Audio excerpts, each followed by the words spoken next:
So self-sufficiency, that's our goal. Right now we're having to buy hay and grasses and stuff like that for the animals, but we're working real hard to get everything seeded. Seeding and making our own hay is our goal. Okay, and so after this year, because it takes a year to set up, so after a year we're hoping to have lush pastures like this right here.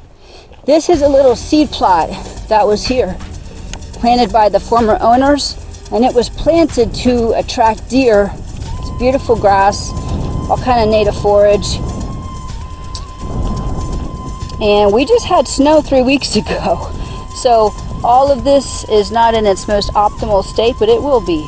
And so we're hoping to have all the pastures looking like this, or even better.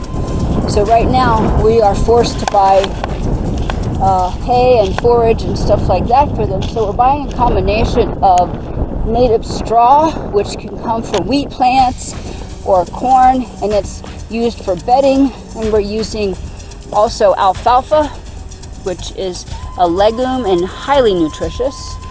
And then I'm feeding these black sunflower seeds, which we're also planting, and we'll be able to produce our own.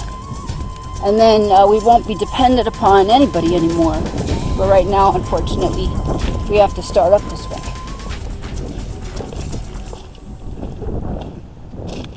Let's go check on the cows. These babies are 2 weeks old, and they have some older siblings, which are about 4 or 5 months old, and they're going to be on their way here in a couple of days.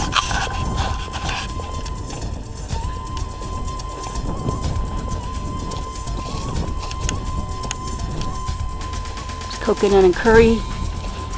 They don't know what to take of the cows. Hey guys. I don't know, you don't have names yet. You're gonna have some names pretty soon. Have to pick the right name for you. So it was pouring last night. It rained a lot. So we came out here and put this tarp up for them. Of course, they chose not to lay under it.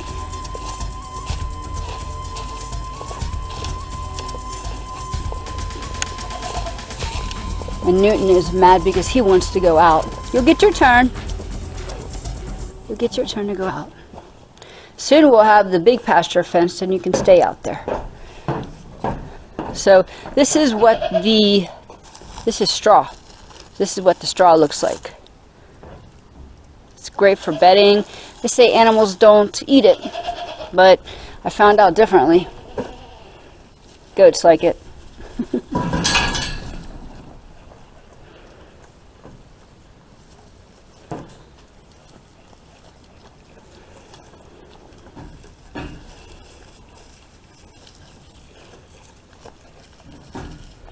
Yeah, cows may not like it, but goats like it. And we have different degrees of hay.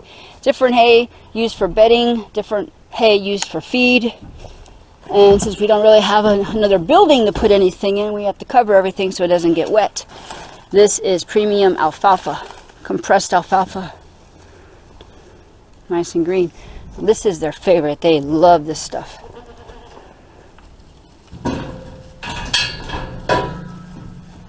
There you go. Oh, he sees a bug. Oh.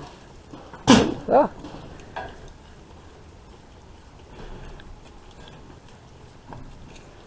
You ate it all. You're supposed to share.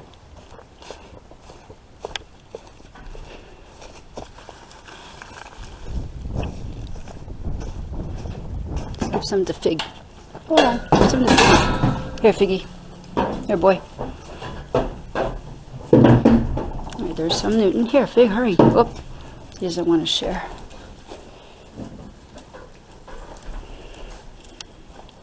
Here. Whoops.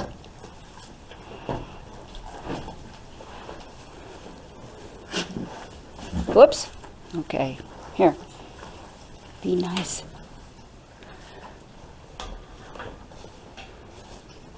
You need some? Okay, Timo. So it's a lot of work, nevertheless. They have to be fed, and since these goats are confined, they're not in their natural habitat where they're usually out foraging, but they get to go out, you know, for like an hour to two a day, and that's about it. And then they get locked up until we can get the big pasture, which is, I'd say 90% fenced. And I'm about to start working on that again right now. So first, let's walk over and to burn the garbage. We have no garbage pickup, so every other day we have to take the garbage and burn it. There's the big chickens. They're outside enjoying the grass.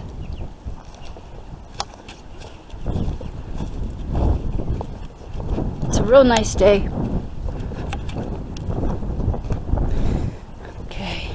Take the garbage. So we can see fence, all fenced, wired, gates are in.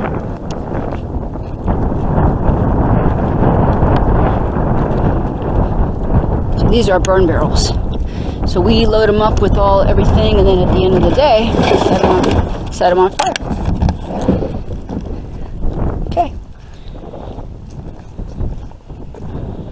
Great, thank you for joining me, and I hope you check in today later on. Well, what is this? This is all the seed for the pasture. So we got a combination of different things. We have red clover, white clover. We have fescue, orchard grass, rye, timothy. This is a combination. We bought alfalfa. We have something called lespedeza. It's a legume, but it's a perennial lespedeza seed. And I chose lespedeza because I've done a lot of research on what native plants are good for goats and cattle to kill parasites, because as you know, they are susceptible to so many different types of parasites. So since we're doing everything organic, as always, we don't use anything that's artificial. We decided to find out what native plants could be used, and there's a lot of research in Australia, New Zealand, where they're doing feeding goats and lambs and sheep and all that kind of stuff with lespedeza, and they're completely parasite free. So I figured, let's get some lespedeza seed and feed it to our animals, and that way they're going to be as healthy as possible. So we're going to start planting hopefully soon. The pasture's not ready yet, we're still clearing, but soon these guys will be in the ground and hopefully sprouting, and by summer we're going to have a nice pasture, lush and green. All of these seeds are actually a combination of warm season grasses and cool season grasses. So by the time fall rolls around, the warm season grasses will be dying out and going, they don't really die, but they go dormant. And then the cool season grasses will take over, and then they will last until spring, and it's just a cycle. So that way all year around we're going to be able to have good grass, and then we're going to make hay as well. So it should be a fun adventure. So, as I've said before, goats are susceptible to a host of different parasites. And most people give some sort of chemical anti-parasitic and stuff like that when they don't have to. So I grow, this is garlic, ornamental garlic, or some sort of garlic, but it's garlic. And I also grow oregano, which is sprouting up now. Haven't had any. But, for example, goats, they eat garlic. And garlic will kill the bacteria, and there's bad bacteria, and it will kill parasites. And it keeps them healthy and well without the use of chemicals. Now, I have their stool samples tested quite frequently, and they're all good and clean. And there's a bacteria that kills baby goats under 6 months old. It's called coccidia. My goats don't have coccidia, and they're not fed medicated food because they eat garlic, they eat oregano. I feed them black walnut, This stuff here that grows on the tree, this stuff here, this moss and the bark is naturally anti-parasitic. So they eat that. And the stinky, stinky garlic. So they have garlic breath a lot of the times. Some garlic, sweetie. There you go. They naturally know, and it's funny how they know what's poisonous and what's not poisonous. Like I can show them cherry trees are the most toxic things that a goat can eat besides azalea plants. Those are deadly. Both of them are deadly to goats. Well, we have many cherry trees around here, and the goats will avoid the cherry trees. They also avoid the cedar. They don't touch it. They won't touch it. And they eat the other trees. They know naturally, instinctively that it's good for them or bad or not good for them. Here, Chai. Some garlic. There you go. Good job. You don't need any yet. You get it from Mama. Coconut. Good girl. Everybody wants more. You don't want to have too much. You don't give them too much because it upsets their rumen, and then they can't digest properly. Tiamat's doing wonderful. I did mention it before because it was very sad, but we lost baby Lotus on her 14th day of life.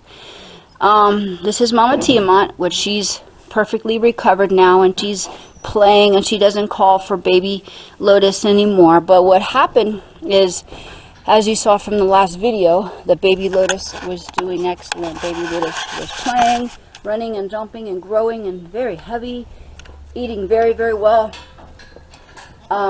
Tiamat comes from a long line of milking goats. Her genetics are superior to even other registered alpines, so she's a special milker. Does different type of udders. So baby Lotus was growing really rapidly and well. And so they were out playing one day, and they did fine, and they're running around and playing. And then so we put them back up in their pens. Came back out an hour later, found baby Lotus dead. It was sad, very sad. Baby Lotus's tongue was hanging out, was blue, and we think she swallowed an acorn, got it stuck in her throat, just suffocated. There's nothing else we could do. So needless to say, it was very sad and extremely sad for Tiamat. Tiamat cried for 3 days. She called for the baby. I was worried that her calling was gonna draw in coyotes or predators, but it didn't happen. Maybe it did, but they couldn't get in. But it was the saddest thing ever. But she's recovered, and we're gonna breed her again this October. So hopefully all will be well. So now we only have one baby in the family right now, this baby Inky, and then in about a week and a half we have another one on the way from Miss Curry here. She's getting real big. Maybe we'll have two.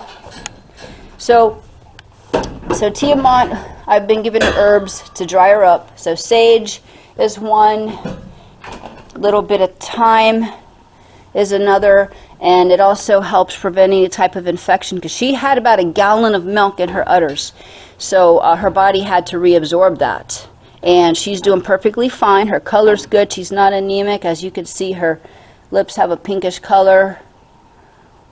Her eyes on the FAMACHA score, they're good. So she's healthy and she's okay, and she's playing now with the other goats, and she's not calling anymore.